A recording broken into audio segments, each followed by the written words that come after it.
I think the mistake that we make is that we don't realize our own power. And then when I accept that I am powerful and that I am the creator, I'm the creator of my thoughts, I'm the creator of my habits, I'm the creator of my insecurities, I am the creator of these things. And so that's what happens. There's an action that seems to suggest itself at the end of this, that I've now mastered the thought here. What's the doing that follows that? The doing would, of course, vary from situation to situation, but mostly, I think the doing actually happens in that moment, and the doing happens because in that thought, when I master that thought, the next thing that I would need to master is that I am a detached observer, that not only am I an actor, but also I'm a spectator in the drama of life. And so when I become that detached, when I become all of those things, then whatever my next step needs to be automatically will emerge. So it suggests itself to you. Yes, that it will intuitively come about. Why? Especially why, when you detach and step essentially above this to look upon it as an observer, why does that then suggest the next step? Because if we go back to our original thing about I am divine, I have wisdom. My innate nature is wisdom. And so what happens is that wisdom is getting blocked. It's getting blocked by too much thinking. It's getting blocked by uncleanness of my thoughts. It's getting blocked by my mind wandering here and there. And actually my mind putting up questions. Can I do this? Can I not do this? Can I actually do this? Because that's the insecurity. And so that doubt is blocking me. And so blocking me from my own wisdom. And so when that doubt is removed, that wisdom emerges. Do you make any distinctions between again, I would use good and bad, but they're really not good and bad. But the one side of this in which I'm facing my anxieties. Right. The other side that says, essentially man up, face up to what you should be doing. Your responsibilities. Your responsibilities. Among them, perhaps my responsibility to be more successful at what I do. Do you make any distinction between those? The anxieties on the one hand, the responsibilities on the other? Actually, it's an interesting point because I don't think so. I think we sabotage our own success. So my anxiety is sabotaging my success. So it's not that clearly defined a line. If I get rid of my anxiety, then the responsibility automatically happens. How do we know when we've crossed some threshold in this from being totally defeated by these things at one point, or at least being sabotaged by them, and surmounting them at the other end? There's some tipping point at which I know that I've moved from one to the other. How do I recognize it? There is a wisdom, a knowing that emerges, and also there is a kind of almost like a calming down, that you feel totally at ease, that you feel whatever happens, I'm okay with it. You're not worrying too much about the future. And I think that's what happens. That's how you know that you're not anticipating and you're not analyzing and you're not thinking, oh, I'm going to do this and if this happens and this happens and create 10 scenarios, and you know that none of those 10 scenarios actually happen during the day. And so you stop doing that, and that's how you know that you've really mastered this power to face, is that You are in the moment, you're enjoying the moment, and you are also being in a space where you're not anticipating anything bad. Well, I have again, if like many of these conversations, I experience in hearing this two very different reactions internally. One finds the idea of that peaceful confidence very attractive and appealing to me. The other one, the other side of me hears that and thinks, well, you can get pretty close to arrogance in what you've described. You're pretty certain that you're doing the right thing. You know you got it right here. And the calmness ends the pursuit of additional thinking and additional possibilities. So one end of this continuum seems like maybe A peaceful confidence. well, the I like peaceful that. confidence on one side, okay, and then on the other side, Is the arrogance. How do you feel about that? The way you can tell, actually, I think it's a very fine line between peaceful confidence and arrogance. And the way you can tell is in the final analysis, if you're arrogant about something, it always deceives you. That things always deceive you. But what do you mean by that? For example, you are going to a job interview, and before you're always worried about failing. And now you've faced your failure, you know you're going to do it fine. Whatever happens, you're okay with it because you understand whatever happens, you're okay with it. And so you can go in with a peaceful confidence, but if you have arrogance about it, then that will deceive you. But what will be the deception? That I'm really ready when I'm not? Yes, you know that you won't be ready. Or a situation will be presented to you in a way that it's not, and later you'll realize, oh, I made this mistake. And so that's how you'd know. But only retroactively. Retroactively, yes. That's not going to do me a lot of good in a job interview. Right. No, but actually, as you know, life always gives you more opportunities. And so it's always good to have that peaceful confidence, but arrogance in a way has its way of making it known that there is some kind of sorrow that comes with it. Even before you go to the end of it, of, oh, I failed an interview, even before you go there, that you feel that you are getting some kind of sorrow. It's that peaceful confidence is coming with some kind of anxiety. It's coming with some kind of uneasiness. So that's how you know that you're getting into arrogance. And also, the other very important thing about arrogance is people around you will react to you very differently. If you have peaceful confidence, people respond to you differently. If you have arrogance, people respond to you very differently. And so their reflection of my arrogance, and here we assume that each of them is pure. I really am arrogant, and I haven't mixed something up. And over here, I really do have the confidence.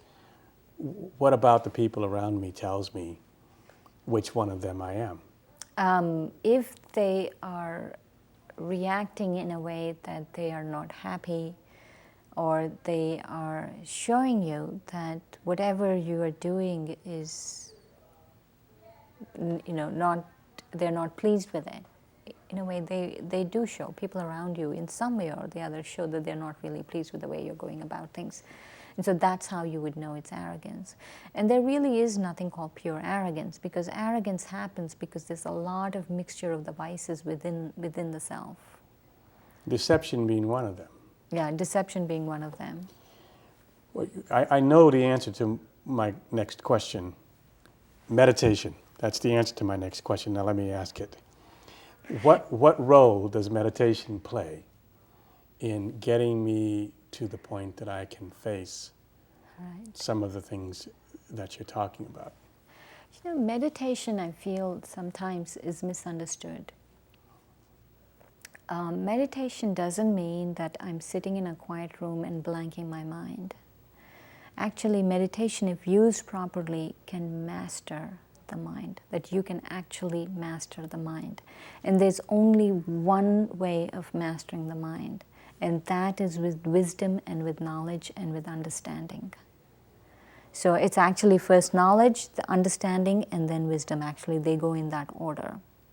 And so that understanding is what is meditation, so that I talk to myself. In meditation, I talk to the self in a way that I actually do things with understanding. What's the knowledge that I'm after, Dern? It could be as simple knowledge, as simple as my original nature is divinity. I'm originally a pure, peaceful being. So that itself is knowledge, as opposed to the label of whatever I am. Like people go with the labels of the body, the label of the car, the year, the make, the model of the body. So instead of getting caught up in that, the knowledge or the truth is that I'm a pure, peaceful, innately divine being. So that is knowledge.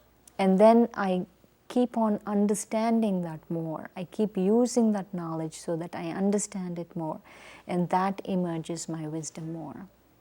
Well, part of what I thought you would say here, and put this into the context of what you've just said, was that the knowledge that I get is self-knowledge. Mm-hmm. So my understanding of my divinity is one form of self-knowledge, but more to the issue of facing all of these various pieces that you've described might be understanding myself as an insecure person, as a person who has these fears, as a person who has these habits. No, but that's limited thinking. That's wrong understanding. I've been guilty of that before. But what do you mean by that? So that's what I mean by meditation, that meditation has been misunderstood. And so that misunderstanding has to be, those illusions have to be shattered. So meditation is nothing but, you could say, shattering illusions. And so disillusionment in this case is a very good thing, because you're dispelling illusions about wrong misunderstandings. And I'm going about that in this case by helping myself to see the peaceful person inside of me, and what am I doing with all of these insecurities, all of these obstacles in the process? How am I moving them aside? Them out. How am I processing them? In meditation, what happens is you become a master. You become a master of the self. So as a master, these things happen. You know, it's almost like you're the hero. You're the hero of your own story. Everyone is the hero of their own story. But instead of playing other things like victim and all of the other things, that you play the hero in your own story and you become that master. And in any hero's journey, things come up. Obstacles come, you learn to face, you learn to tolerate, you move on, and you keep becoming that master. And so that's what it is, that you are on a journey. And in this journey, that you accept these things happen, you accept that weaknesses are part of the thing, but the understanding and the wisdom is that you are the master, so you don't get intimidated by them, because they are your creation. You are the creator of these weaknesses, these fears. And now all of these roads from the various powers that we've talked about lead us here. They lead us to some very core points of wisdom that you suggest that we want to get to. But each of them has a distinction about them. If you had to sum up for the power to face what the most important distinctions are between it and any of the number of powers that we've talked about so far, what would they be?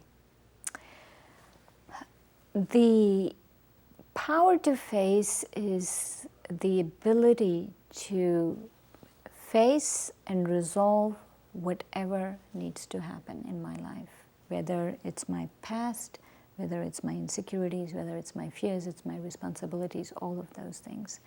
So it's that, but also it is this thing that you accept in the power to face. You accept that victory is your birthright. that because you're the hero, that victory is your birthright. And I would see the distinction between that and the yang, the power to tolerate, as being a difference between accepting on one tolerate side what comes to me and pursuing in the power to face the things that need to be resolved. Right. Would that be a fair Yes, distinction? yes, yes. When we have reached some point of success in the power to face, the greatest reflection will be, the greatest evidence will be.